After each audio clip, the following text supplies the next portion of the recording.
पाहिजे की जेणेकरून ते काम यशस्वीपणे आपण चांगल्या पद्धतीने करू शकू. सेकंड आहे व्यवसायाशी संबंधित शैक्षणिक ज्ञान. व्यावहारिक ज्ञान, तांत्रिक ज्ञान व प्रत्यक्ष कामासंदर्भात परिपूर्ण ज्ञान व प्रशिक्षण आत्मसात करण्याची क्रिया म्हणजे कौशल्य असे म्हणता येईल.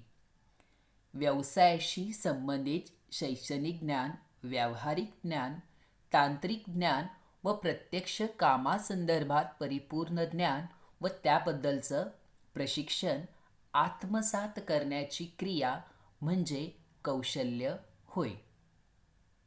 काय सांगितलेलं आहे की जेव्हा तुम्ही एखादा व्यवसाय करतात त्या व्यवसायाला लागणारे जे काही ज्ञान आहे, मग तांत्रिक असेल, शैक्षणिक असेल, व्यावहारिक ज्ञान असेल किंवा नसेल तरी ते तुम्हाला प्रशिक्षणाद्वारे तुम्ही जेव्हा ते चांगल्या पद्धतीने आत्मसात करतात त्या क्रियेला कौशल्य असं म्हटलेलं आहे. मग कौशल्याचे महत्त्व बघत असताना की विविध कौशल्य संपादित केलेल्या व्यक्तींचं यश किंवा यशाच्या पायऱ्या ह्या व्यापक प्रमाणामध्ये असतात. ज्या उद्योजकाची कौशल्य अधिक उच्च पातळीची असतात त्यांच्यात आपल्या कार्यात यशस्वी होण्याचे प्रमाण अधिक असते. साधारणपणे उद्योजकाला व्यवसायाची यशस्वीपणे वाटचाल करण्यासाठी काही कौशल्य आत्मसात करावी लागतात किंवा त्याची आवश्यकता असते. प्रथम, संदेशवहनाचे कौशल्य. प्रभावी संवाद कौशल्य किंवा संवाद करण्याचे कौशल्य त्याच्यामध्ये असलं पाहिजे. सुयोग्य नियोजन व उचित निर्णय घेण्याचे कौशल्य. कोणतेही कार्य करत असताना त्याच्यामध्ये सुरुवातीला नियोजन, प्लॅनिंग करणं फार गरजेचं आहे आणि त्या नियोजनाच्या आधारावर निर्णय घेणंचं एक कौशल्य त्याच्यामध्ये असलं पाहिजे. समस्यांचं तत्परतेने निराकरण करण्याचं कौशल्य. समस्या काही निर्माण झाल्या उद्योगामध्ये तर त्या तात्काळ त्याला सोडवता आल्या पाहिजे. वेळेचं व स्वयंव्यवस्थापनाचं कौशल्य.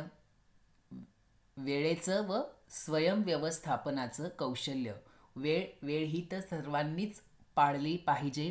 वेळेला धरून वेळेत काम कशी पूर्ण होतील या दृष्टीने त्याने ते काम केलं पाहिजे. त्याचंसुद्धा कौशल्य त्याच्याकडे असलं पाहिजे. पुढाकार घेऊन काम करण्याचं कौशल्य. बघा, उद्योजक म्हटलं कोणत्याही व्यक्तीमध्ये हे कौशल्य आत्मसात केलं पाहिजे. त्याला एक प्रकारचं अभिप्रेरणा किंवा आत्मविश्वास तुमच्यामध्ये निर्माण झाला पाहिजे की नाही, मी हे काम करणार आहे. आपण बऱ्याच वेळेस बघतो की एकमेकांवर काम ढकलण्याचा प्रयत्न करतो. मी नाही, तू कर, तू नाही.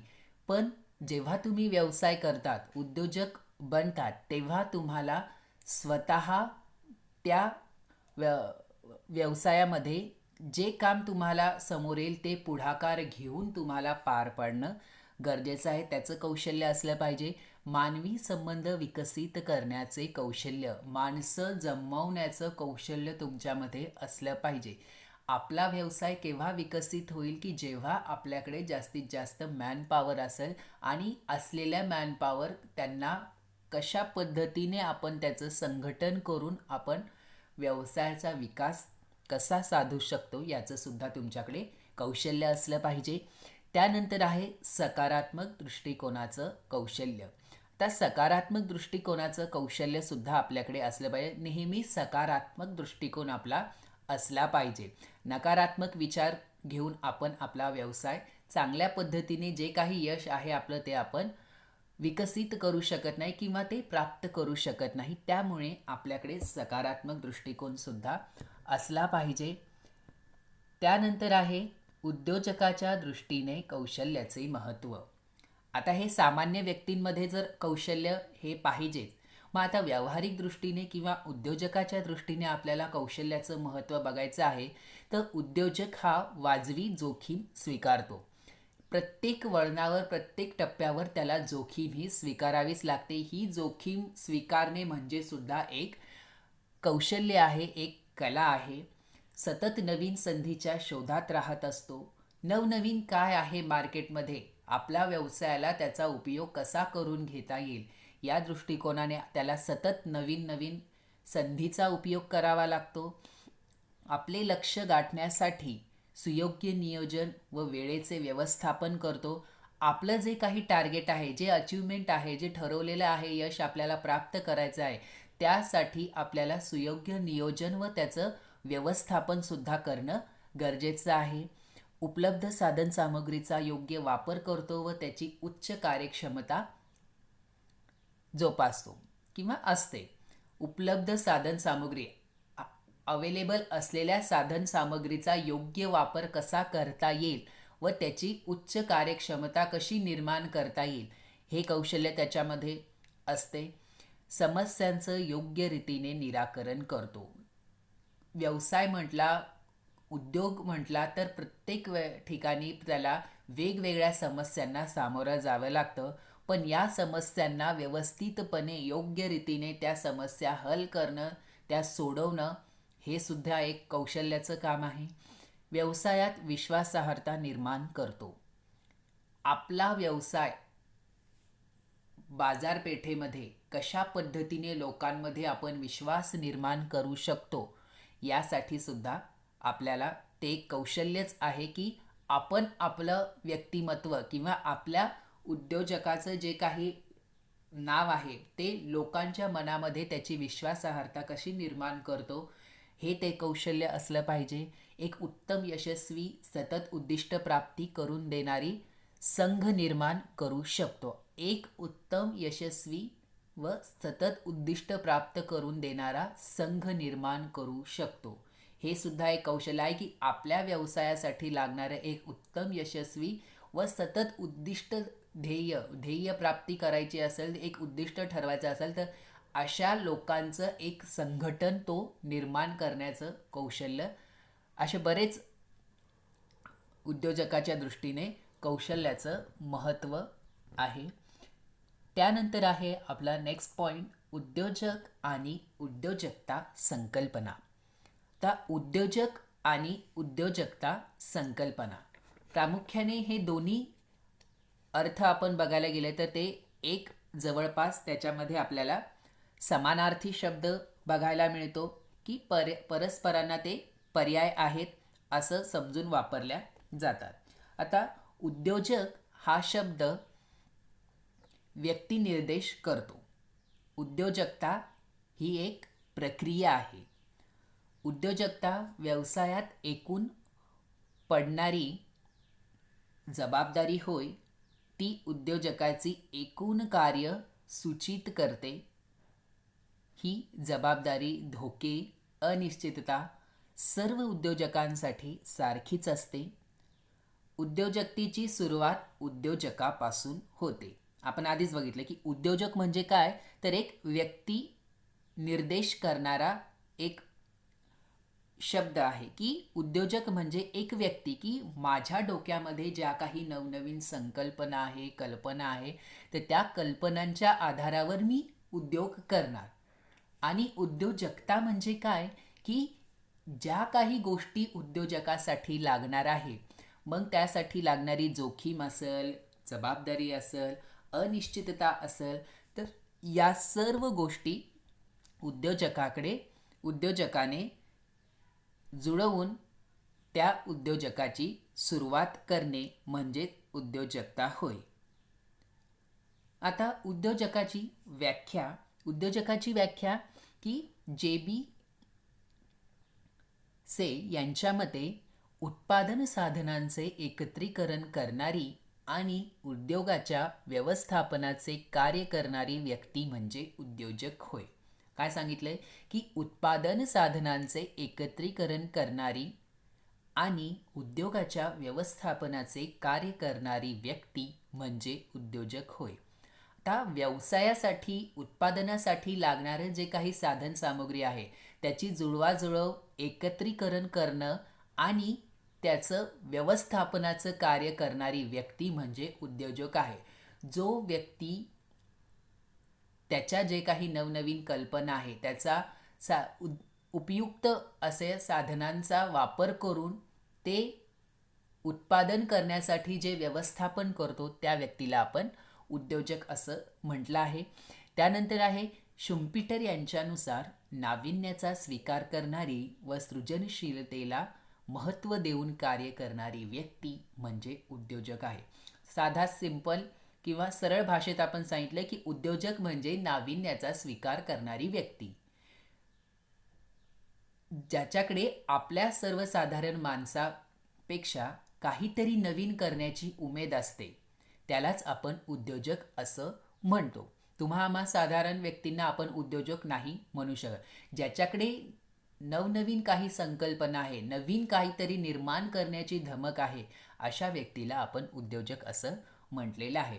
तर उद्योजकता, आता उद्योजकतेच्या व्याख्यामध्ये काय सांगितलेलं आहे की जेई स्टेपनेक यांच्यानुसार व्यवसायात जास्तीत जास्त जोखीम पत्करण्याची क्षमता, संघटनेची क्षमता, उत्पादनातील विविधता व नवनिर्मिती करण्याची तीव्र इच्छा म्हणजे उद्योजकता होय.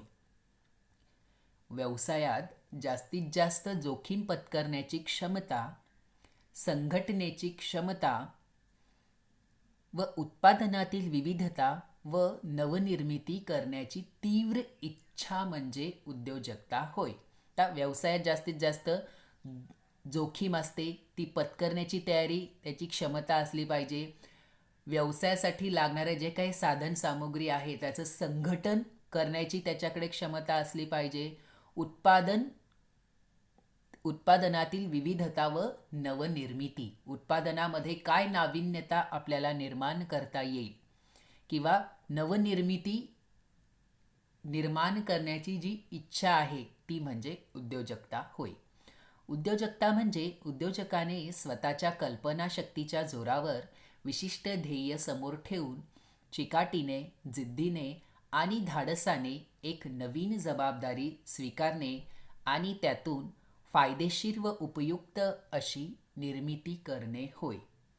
उद्योजकता म्हणजे उद्योजकाने स्वतःच्या कल्पनाशक्तीच्या जोरावर विशिष्ट ध्येय समोर ठेवून चिकाटीने, जिद्दीने आणि धाडसाने एक नवीन जबाबदारी स्वीकारणे आणि त्यातून फायदेशीर व उपयुक्त अशी निर्मिती करणे होय.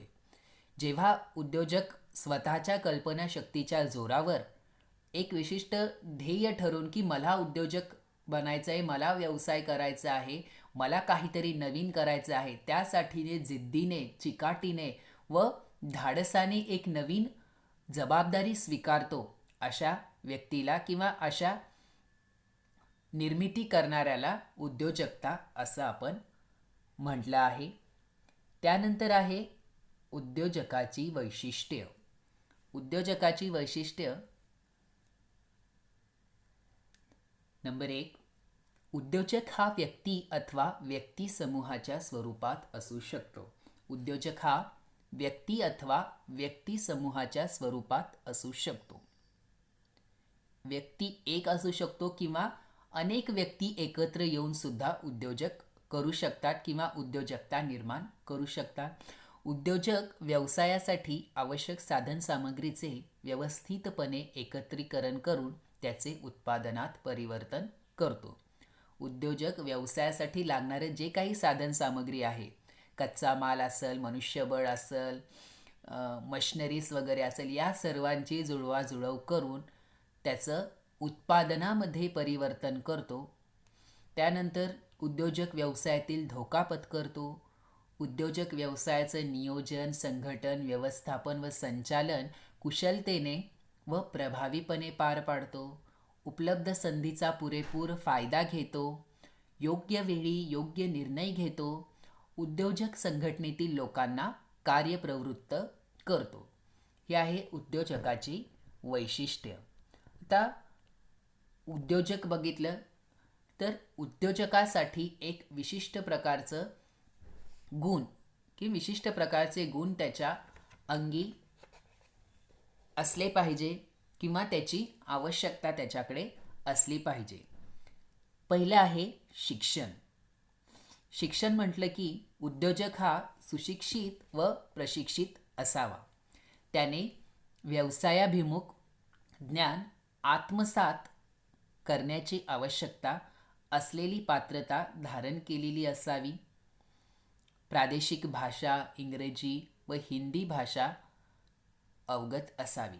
मूळ त्याला जो व्यवसाय करायचा आहे त्या व्यवसायाच्या संबंधित त्याला ते व्यावसायिक शिक्षण घेणं गरजेचं आहे. त्यासाठी लागणारे जी काही भाषा कौशल्य आहे ते सुद्धा त्याच्याकडे अवगत असलं पाहिजे. ज्ञान,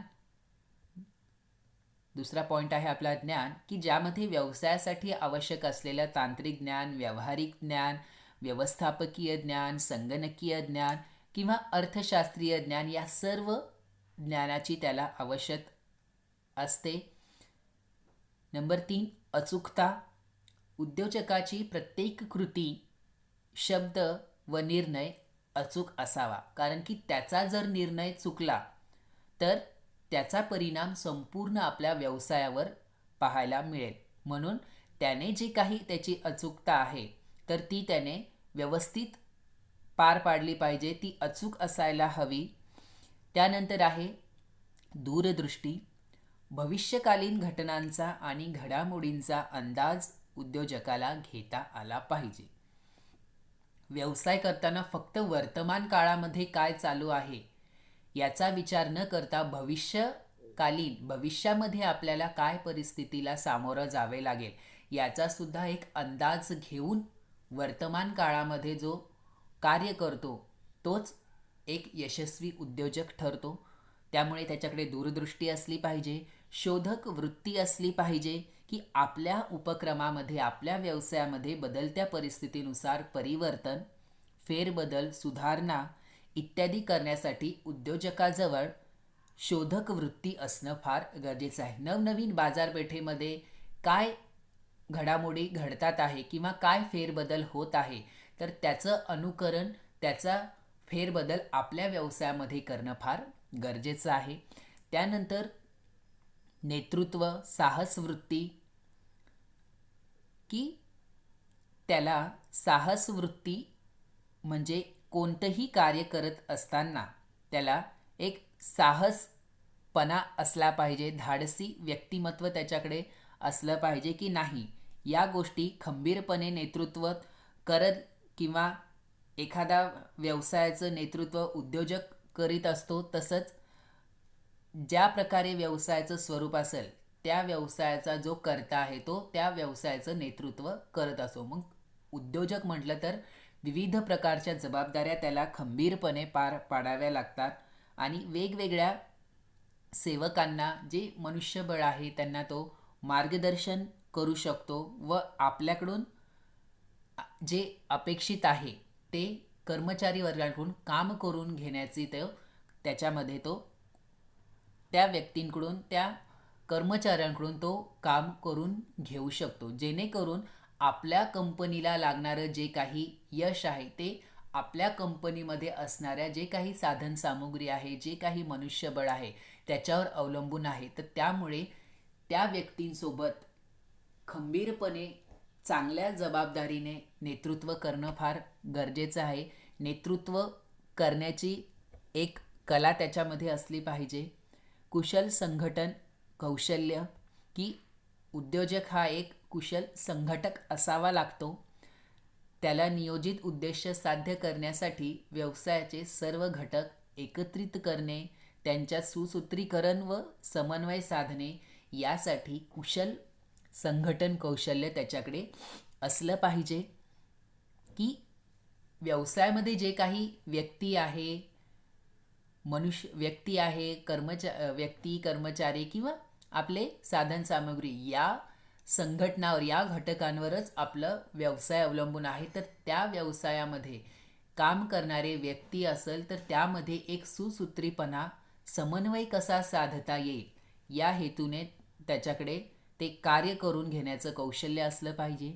जबाबदारीची जाणीव असली पाहिजे, की स्वतःवर असलेल्या जबाबदारीची जाण तर ठेवलीच पाहिजे, परंतु त्याचबरोबर आपल्या सहकार्यांमध्ये उपक्रमाबाबतच्या जबाबदारीची जाणीव निर्माण करावयास त्याला पाहिजे. स्वतःचीच जबाबदारी आहे की मी कोणत्या पदावर आहे, मी काय काम करतो आहे आणि मी कसं वागलं पाहिजे याची जबाबदारी तर असलीच पाहिजे. पण व्यवसायामध्ये वावरत असताना इतर जे काही उपक्रमाची किंवा सहकार्यांमध्ये जी जबाबदारी असते त्याची सुद्धा जाणीव कशी निर्माण करता येईल याचं हे गुण असलं पाहिजे.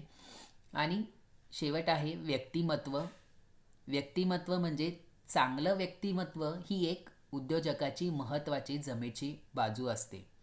यशस्वी उद्योजक होण्यासाठी त्याचं चारित्र्य हे शुद्ध असलं पाहिजे. आत्मविश्वास व उच्च मनोबल, प्रामाणिकपणा, धैर्य, वेळेची जाण, त्याच्या परिणामासंबंधी अंदाज व सुदृढ प्रकृती इत्यादी अंगभूत गुणधर्म असणेही आवश्यक आहे. काय की चांगलं व्यक्तिमत्व घडवताना आपण फक्त पर्सनॅलिटी, फक्त त्याचं शरीरयष्टी न बघता आपण त्याच्यामध्ये अंतर्भूत काय गुण आहे हे सुद्धा बघितलं पाहिजे, की त्याचं चारित्र्य कसं आहे, आत्मविश्वास कसा आहे, त्याचं मनोबल कसं आहे, धैर्य आहे का, वेळेची जाण आहे का, किंवा स्वयंशिस्त व सुदृढ प्रकृती आहे का, या सर्व गोष्टी त्याच्यामध्ये असल्या पाहिजे. ज्या व्यक्तीमध्ये अशा सर्व गोष्टी अंगभूत असतात तोच चांगला एक प्रकारचं व्यक्तिमत्व घडवू शकतो.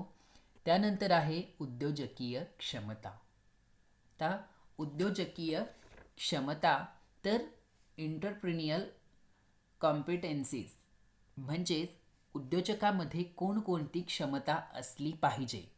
प्रामुख्याने यामध्ये 3 भाग केलेले आहे. एक वर्तणूक विषयक कार्यक्षमता, त्याच्यामध्ये काय वर्तणूक विषयक क्षमता असली पाहिजे. दुसरं आहे उद्योग स्थापनेबाबत कार्यक्षमता. तर नंबर 3 आहे उद्योग व्यवस्थापनेबाबत कार्यक्षमता. आता वर्तणूक विषयक कार्यक्षमता बघत असताना त्यामध्ये काय काय बघायचं आहे, की जोखीम स्वीकारणे. प्रत्येक उद्योजकाला जोखीम स्वीकारणे हा एक महत्त्वाचं त्याची कार्य आहे, की त्याला जोखीम ही प्रत्येक टप्प्यावर स्वीकारावीच लागते. त्यानंतर अडचणींना सामोरे जाण्याची क्षमता, समस्यापूर्ती. त्या व्यवसायात नवीन पदार्पण करणाऱ्या उद्योजकाला किंवा व्यक्तीला अनेक समस्यांना सामोरं जावं लागतं किंवा तोंड द्यावं लागतं. त्या समस्या सोडवण्यासाठी वृत्ती व क्षमता तो स्वतःमध्ये निर्माण करतो. प्रत्येक निर्माण होणाऱ्या समस्येचा सूक्ष्म अभ्यास करतो. समस्या उद्भवल्यास कारणीभूत घटक कोणते व समस्या कशा प्रकारे सोडविता येईल याबाबत विचार करून समस्या सोडविण्याचा प्रयत्न करत असतो.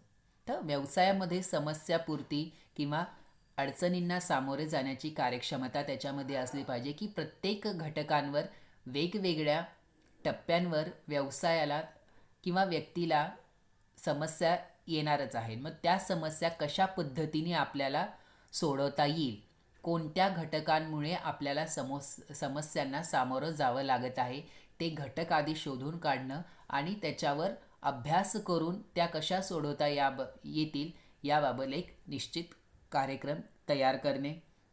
सतत पुढाकार घेऊन काम करण्याची क्षमता. त्या व्यवसायाचं नेतृत्व हा उद्योजक करीत असतो. उद्योजकाच्या ध्येय धोरणांबाबत निश्चितपणे ठाम भूमिकेने व व्यवसाय हिताच्या दृष्टीने निर्णय घेत असतो. मग उद्योजकाची स्वयंप्रेरणेने स्वतःचा विचार करून प्रत्येक घटनेवर निर्णय घेण्याची क्षमता असते. सभोवतालच्या परिस्थितीचे उद्योजक सतत विश्लेषण करीत असतो. याद्वारे आपणास कोणत्या फायदेशीर संधी उपलब्ध होतील याबाबतचे अंदाज व आराखडे तयार करून योग्य तो निर्णय घेत असतो. आता स्वतः पुढाकार घेऊन कार्य करणे हे प्रत्येक व्यक्तीला जमत नाही, पण उद्योजक म्हटलं की त्याला हे कार्य स्वतः पुढाकार घेऊन करणं गरजेचं आहे. वेगवेगळ्या ध्येय धोरणांबाबत निश्चितपणे ठाम भूमिकेने व व्यवसाय हिताच्या दृष्टीने तो निर्णय घेत असतो. व्यवसायातील प्रत्येक कार्यात तो स्वतः पुढाकार घेऊन कार्य करण्याची त्याची वृत्ती असते. प्रत्येक घटनेवर स्वतःचं नियंत्रण तो तिथे प्रस्थापित करतो व सभोवतालच्या बाजारात किंवा आजूबाजूला जे उद्योजक आहे त्या उद्योजकांमध्ये काय विश्लेषण आहे तो ते करत असतो. त्यानंतर नाविन्यता.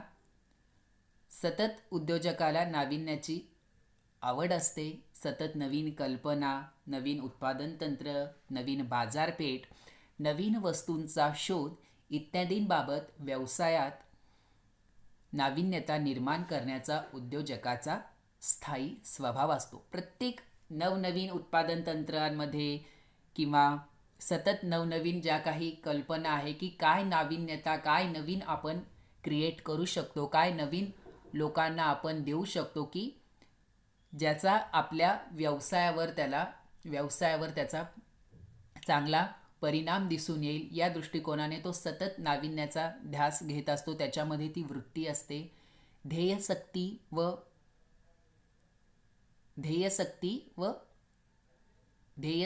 व वृत्ती. दीर्घयोगी वृत्ती. उद्योजक व्यवसायात विशिष्ट उद्दिष्ट गाठावे यासाठी प्रयत्नशील असतो. सर्व प्रकारचे श्रम करण्याची त्याची वृत्ती असते.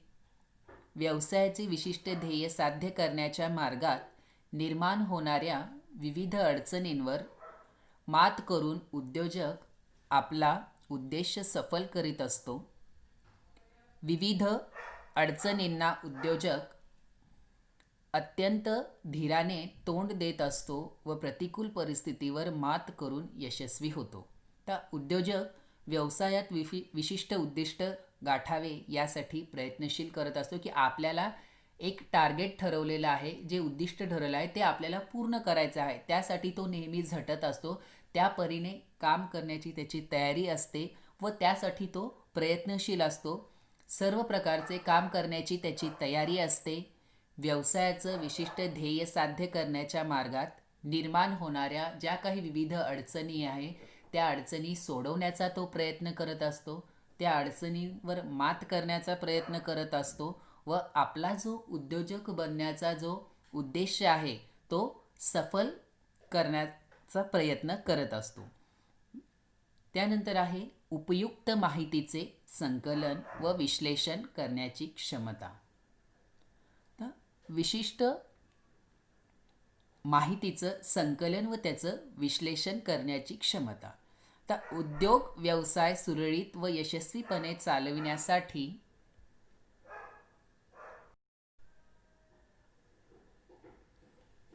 उपयुक्त माहितीचे संकलन व विश्लेषण करण्याची क्षमता. तर उद्योग व्यवसाय सुरळीत व यशस्वीपणे चालवण्यासाठी विविध बाबींवर माहिती जमा करणे आवश्यक असते. तेव्हा आवश्यक ती माहिती जमा करण्याची कला उद्योजकामध्ये असली पाहिजे.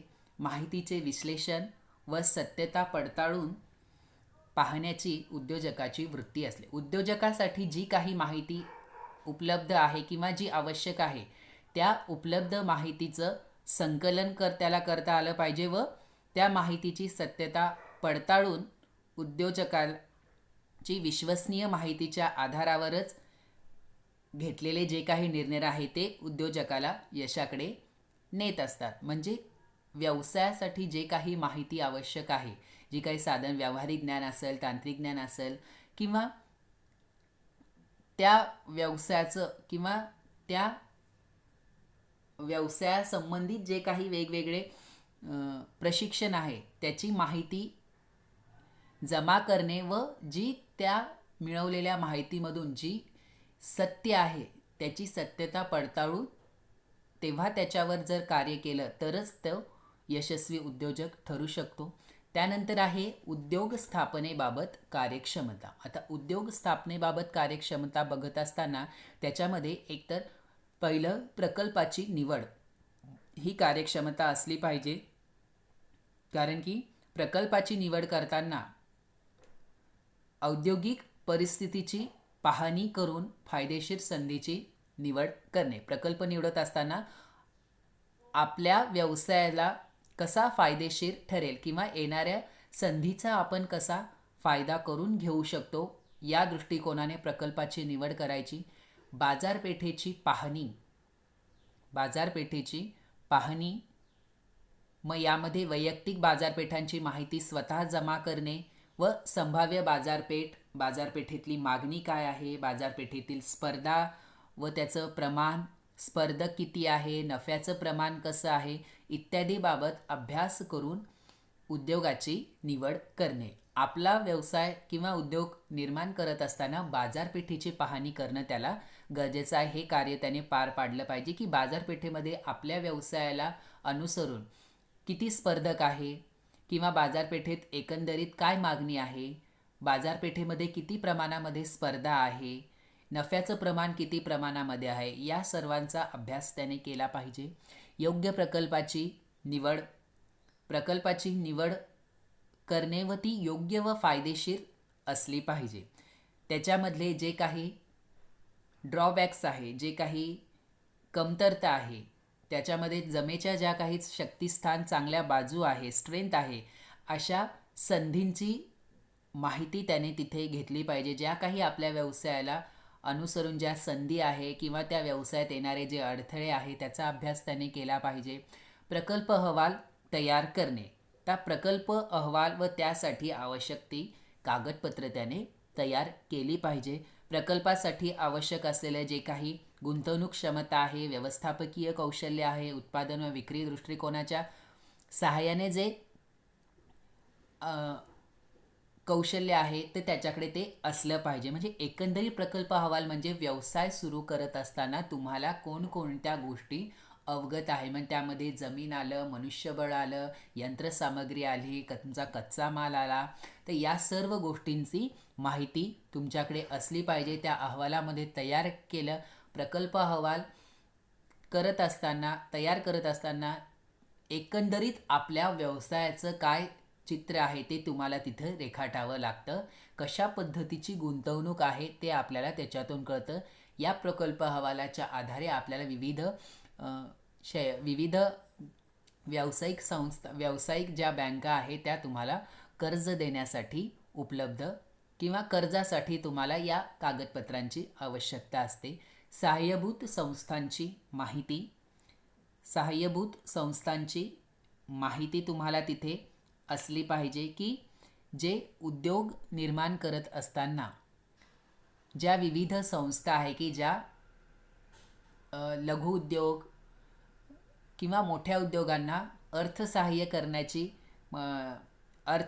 ते करत असतात, तर त्या दृष्टिकोनाने अशा विविध सहाय्यभूत संस्थांची माहिती आपण तिथं मिळवली पाहिजे. साधनसामग्रीचं एकत्रीकरण तुम्हाला करता आलं पाहिजे. जे काही व्यवसायासाठी लागणारे जे काही वित्त आहे, पैसा आहे, कच्चा माल आहे, बाजारपेठ आहे, मनुष्यबळ आहे, उत्पादनाचं तंत्र आहे, या सर्व गोष्टी तुम्हाला आवश्यकतेनुसार तुम्हाला तिथे एकत्रीकरण करता आलं पाहिजे.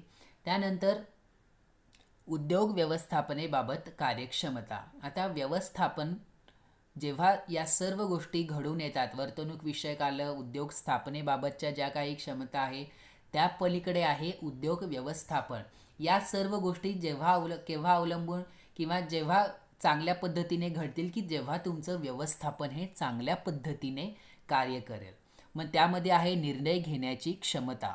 त्या निर्णय घेण्याची क्षमता तुमच्यामध्ये असली पाहिजे की कोणत्या वेळी कोणता निर्णय आपण योग्य पद्धतीने घेतला पाहिजे की ज्याचा परिणाम आपल्या उद्योजकावर दिसून येईल. निर्णय जर चांगला अचूक असेल तर त्याचा चांगल्या पद्धतीने परिणाम आपल्याला दिसून येईल व जर निर्णय आपला जर चुकला तर त्याचे परिणामसुद्धा आपल्याला तिथे दिसतील. तर त्यामुळे निर्णय घेण्याची क्षमता उद्योजकामध्ये असली पाहिजे. त्यानंतर उत्पादन व्यवस्थापन क्षमता. आता उत्पादन निर्माण करताना त्यासाठी लागणारी जी क्षमता आहे ती असली पाहिजे. मग त्यासाठी लागणारी उत्पादन व्यवस्थापनेचा संकल्पनेची माहिती तुमच्याकडे असली पाहिजे.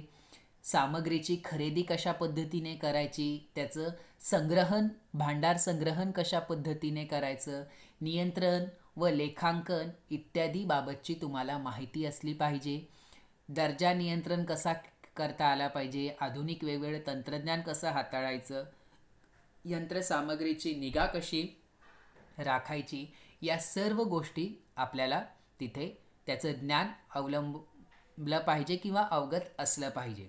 त्यानंतर आहे वित्त व्यवस्थापन क्षमता.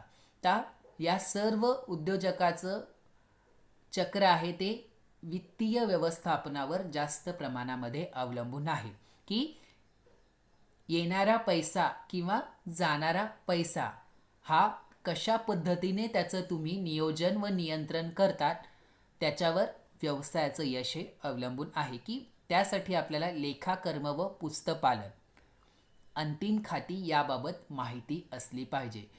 अकाउंटिंग, जे आपण व्यवसायामध्ये प्रत्येक जे काही हालचाली होतात, तर त्या हालचालींवर तुमचं नियोजन व नियंत्रण असलं पाहिजे. तुमची जी काही अंतिम खाती तयार होतात, तुमचे जे बॅलन्स शीट्स वगैरे आहे, त्याची माहिती तुम्हाला मिळवणं गरजेचं आहे. परिव्यय संकल्पना व उत्पादन खर्चाचा अंदाज तुम्हाला तिथे आला पाहिजे, की व्यवसायामध्ये जो काही खर्च आहे त्या खर्चावर तुमचं नियंत्रण असलं पाहिजे. त्यानंतर आहे विपणन व्यवस्थापन. विपणन व्यवस्थापन की विपणन म्हणजे बाजारपेठ की वितरण प्रणाली, विक्रय कला, विक्रय वृद्धी इत्यादी बाबतची तुम्हाला माहिती असलं पाहिजे. मार्केटिंग, विपणन म्हणजे एक प्रकारचं मार्केटिंग, की तुम्हाला आपला व्यवसाय चांगल्या पद्धतीने जे ठरलेलं उद्दिष्ट ते चांगल्या पद्धतीने गाठायचं असेल, तर यासाठी तुम्हाला विपणन कौशल्य असलं पाहिजे. विपणन व्यवस्थापनचं कार्य तुम्हाला इथं पार पाडावं लागतं, की वेगवेगळं वितरण प्रणाली आहे, विक्रय कला तुमच्याकडे असली पाहिजे व विक्रय वृद्धीसुद्धा, त्याचीसुद्धा योजना कशा पद्धतीने आखायची याबद्दल संपूर्ण माहिती, की बाजारपेठेमध्ये आपलं मार्केटिंग, आपले वस्तू कशा पद्धतीने जास्तीत जास्त आपले वस्तू ग्राहक खरेदी करू शकतो, या दृष्टिकोनाने विपणन व्यवस्थापन तुमचं असलं पाहिजे. औद्योगिक संबंध व कर्मचारी. त्या औद्योगिक संबंध व कर्मचारी हे सुद्धा एक कार्य तुम्हाला पार पाडावं लागतं, की कर्मचाऱ्याची भरती करणे, मजुरी व प्रेरणा देणे, कर्मचारी वर्गांचे मूल्यमापन करणे व त्यांना प्रशिक्षण आयोजित करून देणे, मालक व कर्मचारी यांचे शांतमय संबंध प्रस्थापित करणे. मालक व कर्मचाऱ्यांकडून आपल्याला काम करून घेता आलं पाहिजे. कर्मचाऱ्यांना त्यांचं बाजू ऐकण्याची संधी दिली पाहिजे. मालक आणि कर्मचारी यांच्यामध्ये जे काही संबंध आहे ते शांतमय असले पाहिजे. बहुतांश ठिकाणी आपण बघतो की कर्मचारी आणि मालकांमध्ये तडजोड दिसायला पाहत्या, वेगवेगळे युनियन्स वगैरे लागतात, कारण की मालक हा कर्मचाऱ्यांच्या मागण्या मान्य करत नाही. तर अशा वेळेस कर्मचाऱ्यांच्या ज्या काही मागण्या आहे त्या मागण्या ऐकून घेणे आणि त्यातून काहीतरी मार्ग काढणे, शांतमय पद्धतीने मार्ग काढणे, यासाठी सुद्धा त्याला महत्त्वाचं कार्य करावं लागतं. अशा पद्धतीने उद्योजकीयमध्ये वर्तणूक विषयक, उद्योग स्थापनेबाबत व उद्योग व्यवस्थापनेबाबत अशा विविध प्रकारच्या कार्यक्षमता त्याच्यामध्ये असल्या पाहिजे. त्यानंतर आहे उद्योजकीय ध्येय निश्चिती. त्या उद्योजकीय ध्येय निश्चिती तर स्वतःच्या असणाऱ्या अंगभूत कौशल्याची जाणीव, स्वतःच्या अंगभूत कौशल्याची जाणीव झाल्यानंतर आपल्याला उपजीविका चालवण्याकरिता कोणता व्यवसाय उपयुक्त ठरेल किंवा याचा विचार करणे किंवा निर्णय घेणे म्हणजे उद्योजकीय ध्येय निश्चिती होय. आपल्याला असलेल्या अंतर्भूत कौशल्याची जाणीव झाल्यानंतर त्या कौशल्याचं उपजीविका चालवण्यासाठी जेव्हा आपण त्याचा उपयोग करतो किंवा त्याचा विचार करतो आणि त्या पद्धतीने निर्णय घेतो, त्याला उद्योजकीय ध्येय निश्चिती असं म्हणतो. तर त्यामध्ये मग आपल्याला आपली ताकद काय आहे, आपली मर्यादा, आवड काय आहे, आपल्याकडे असलेलं ज्ञान व कौशल्य, साधनसामुग्रीची उपलब्धता किती आहे इत्यादी बाबतचा विचारपूर्वक अभ्यास करून आपल्याला ही ध्येय निश्चिती ठरवता येते किंवा करता येते. तर स्वतःची उपजीविका चालविण्यासाठी उत्पन्न मिळवणे हे प्रत्येक व्यवसाय करणाऱ्या उद्योजकाचे ध्येय असते. मग अशा पद्धतीने आपल्याला उद्योजकीय ध्येय निश्चित म्हणजे काय, की आपल्याकडे जे काही कौशल्य आहे, आपल्याकडे जे काही ज्ञान आहे, त्या ज्ञानाचा उपयोग आपल्याला आपल्या दैनंदिन उपजीविका चालवण्यासाठी त्याचं उपजीविका चालवण्यासाठी त्याचं आपल्या कौशल्याचं रूपांतर आपल्या व्यवसायात करणं किंवा त्या दृष्टीने त्या चालवण्याचा प्रयत्न करणे, त्यासाठी निर्णय घेणे, यालाच उद्योजकीय ध्येयनिश्चिती असं म्हटलं. आता प्रामुख्याने उद्योजकीय ध्येयनिश्चितीमध्ये 3 प्रकारे आहे. एक आर्थिक उद्दिष्ट, दुसरं सामाजिक उद्दिष्ट आणि तिसरं आहे मानवी उद्दिष्ट. तर आर्थिक उद्दिष्टामध्ये आपल्याला बघायचं आहे की आर्थिक उद्दिष्टामध्ये लाभ व प्राप्ती. लाभ प्राप्ती म्हणजे नफा मिळवणे. आता प्रत्येक व्यवसाय म्हटलं की प्रत्येक व्यवसाय हा नफ्यासाठीच कार्य करत असतो. त्याचं मूळ उद्दिष्टच हे असतं की जास्तीत जास्त आपल्याला नफा मिळवायचा आहे. मग नफा हे व्यवसायाच्या कार्यक्षमतेचे मोजमाप आहे. किती नफा झालेला आहे या अनुषंगाने तुमचा व्यवसाय कशा पद्धतीने कार्य करतो आहे हे तुम्हाला एकतर त्याचं माहिती अवगत होते. व्यवसायाचं स्थिर अस्तित्व टिकवून ठेवण्यासाठी धोका विस्तारासाठी नफ्याची आवश्यकता असते. आता व्यवसायाचं स्थिर अस्तित्व टिकवायचं असेल किंवा जे काही धोके आहे तर त्याचं निराकरण करण्यासाठी नफ्याची तुम्हाला फार आवश्यकता असते. व्यावसायिकाने नफा कमवावा पण नफेखोरी करू नये. नफा तर त्याने मिळवावा, जो काही तो प्रामाणिकपणे कार्य करत आहे त्याच्या मोबदल्यात त्याला काहीतरी नफा मिळेलच, पण नफेखोरी करू नये. अवास्तवी वस्तूच्या किमती बाजारपेठेत त्या वस्तूच्या किमती लावून विकू नये, नफेखोरी करू नये. जास्तीत जास्त प्रमाणामध्ये नफ्याचा हव्यास करून कमी निकृष्ट दर्जाच्या वस्तू बाजारपेठेमध्ये ग्राहकांना उपलब्ध करून देणे व त्या पद्धतीने नफा मिळवणे हे कधीही केलं तर ते घातकच ठरणार आहे. कारण की उद्योजकाला विश्वासार्हता निर्माण करणं गरजेचं आहे की आपल्या पद्धतीने आपण व्यवसायामध्ये जे काही आपण नवनवीन प्रयोग करत आहोत तर ते उद्योजकाच्या कौशल्याचा वापर करून किंवा जे काही आपण नवनवीन हे करतो आहे, नवनवीन जे आपण उद्योगामध्ये प्रयोग करत आहे तर त्या प्रयोग करत असताना आपण चांगल्या पद्धतीचं ग्राहकांना कशा पद्धतीने वस्तू आपण उपलब्ध करून देऊ शकतो हे आपल्याला तिथे बघायचं आहे. आणि त्या दृष्टिकोनानेच आपल्याला नफा मिळवताना नफेखोरी त्याचं होऊ देता कामा नये. नफा तर मिळवायचाच आहे, पण काही उद्योजकांना अशी सवय असते व्यावसायिकांना की अवाजवी किमतीला वस्तू विकून जास्तीत जास्त नफा कसा मिळवता येईल हे त्यांचं उद्दिष्ट असतं. तर असं न करता जितक्या प्रमाणामध्ये तुम्हाला नफा आहे तेवढ्याच प्रमाणात तुम्ही घेतला पाहिजे. नफेखोरी त्याचं होता कामा नये. त्यानंतर आहे ग्राहक निर्मिती.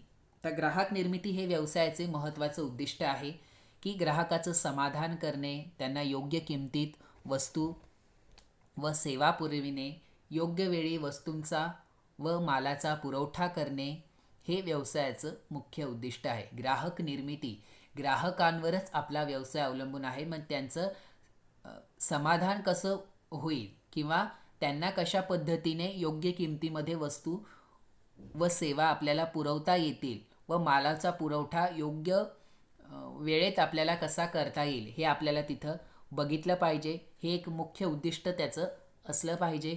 त्यानंतर आर्थिक उपयोगितांची निर्मिती, नवनिर्मितीचा अवलंब करून उद्योजक आपल्या स्पर्धेच्या युगात प्रगती करत असतो. नवपरिवर्तनामुळे उत्पादन तंत्रात व वितरणात सुधारणा घडवून आणता येतात. आता नवनवीन प्रयोगामुळे किंवा नवनवीन परिवर्तन केल्यामुळे उत्पादन तंत्रामध्ये किंवा वितरणामध्ये सुधारणा घडवून आणल्याने वेगवेगळ्या वस्तू कमी उत्पादन मूल्य आणि जास्त विक्री व्यवसायाला हा नफा मिळवून देण्यासाठी आपल्याला त्याची गरज पडते. की नवनवीन आपल्याला उद्योगाचा विस्तार करायचा असेल, नवीन तंत्रज्ञान विकसित करायचं असेल, आपल्या व्यवसायात त्याचा वापर करायचा असेल तर आपल्याला आर्थिक उपयोगितेची निर्मिती करणं गरजेचं आहे. परिवर्तन तुमच्यामध्ये ते असलं पाहिजे. त्यानंतर आहे सामाजिक उद्दिष्ट. सामाजिक उद्दिष्ट म्हणजे त्यामध्ये सांगितले आहे की योग्य वस्तू आणि सेवांची निर्मिती करणे, ग्राहकांच्या गरजा, आवड-निवड, त्याची आर्थिक क्षमता इत्यादी बाबी विचारात घेऊन उच्च दर्जाच्या वस्तू आणि सेवांची निर्मिती व त्याचा पुरवठा हे व्यवसायाचं उद्दिष्ट असलं पाहिजे, ज्यामुळे समाजातील सर्व स्तरातील ग्राहकांच्या गरजा ह्या भागविल्या जातील. त्यानंतर उच्च हेतूचा स्वीकार, कारण की व्यवसायाने समाजाप्रती असणाऱ्या भावना उच्च प्रतीच्या ठेवल्या पाहिजे किंवा त्याच्याकडे असल्या पाहिजे. अनावश्यक वस्तूंचा साठा करून काळा बाजार, भेसळ इत्यादी हलक्या दर्जाच्या वस्तू विक्री करणे, दिशाभूल करणाऱ्या जाहिराती इत्यादी समाजविघातक कृत्य त्याने टाळलं पाहिजे. जे आपल्याकडे आहे प्रामाणिकपणे आपला सामाजिक उद्दिष्ट त्याने ठेवलं पाहिजे. भेसळ कधी केली नाही पाहिजे, काळा बाजार कधी केला नाही पाहिजे, हलक्या दर्जाच्या वस्तू कधी त्याने विक्री केल्या नाही पाहिजे व ग्राहकांची दिशाभूल करणाऱ्या जाहिराती कधी केल्या नाही पाहिजे, जेणेकरून त्याचा परिणाम आपल्या व्यवसायावर होऊ शकतो. म्हणून समाजाप्रती त्याच्या ज्या काही भावना आहेत त्या उच्च प्रतीच्या असल्या पाहिजे. समाज कल्याणात योगदान त्याचं असलं पाहिजे. समाजाच्या विकासासाठी किंवा त्याच्या कल्याणासाठी त्याने विविध प्रकारचं योगदान दिलं पाहिजे. समाज घटकांसाठी त्याने रोजगार निर्मिती करून हे एक प्रकारचं योगदान त्याने समाज कल्याणामध्ये दिलं पाहिजे, की उद्योजक म्हटले की जास्तीत जास्त रोजगार त्याने निर्माण तिथे केला पाहिजे. त्यानंतर आहे मानवी उद्दिष्ट. त्यामध्ये आहे पर्यावरण संतुलन, श्रमप्रतिष्ठा व कर्मचारी मनोबल. तर हे तिन्ही गोष्ट मानवी उद्दिष्टाच्या दृष्टीने फार महत्त्वाची आहे. उद्योजकीय ध्येय निश्चिती करताना याला फार महत्त्व आहे की पर्यावरणाचं, आपल्या उद्योजकामुळे पर्यावरणाचं काही संतुलन बिघडणार नाही किंवा पर्यावरणाचा ऱ्हास होणार नाही याची एक काळजी त्याने घेतली पाहिजे. कर्मचाऱ्यांना त्याची प्रतिष्ठा किंवा कर्मचाऱ्यांना योग्य वागणूक व योग्य वेतन त्याने दिलं पाहिजे. श्रमप्रतिष्ठा त्याने ही जोपासली पाहिजे. कार्य समाधान देणे व वैयक्तिक विकास उत्तेजन देणे हे सर्व त्याने श्रमप्रतिष्ठामध्ये त्याने केलं पाहिजे व कर्मचाऱ्याचं मनोबल कसं टिकवून ठेवता येईल या दृष्टीने त्याने आपल्या व्यवसायामध्ये व्यवसायाची वातावरण निर्मिती केली पाहिजे, की व्यवसायामध्ये त्याचं मनोबल कसं टिकून राहील आणि त्या पद्धतीने तो कसा काम करेल यासाठी तशा पद्धतीचं वातावरण निर्मिती त्याने आपल्या व्यवसायात केली पाहिजे.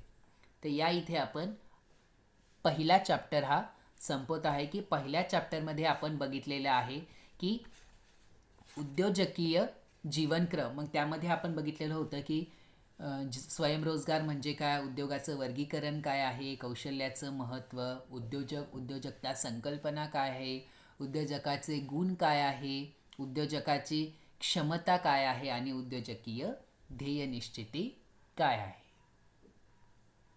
नमस्कार.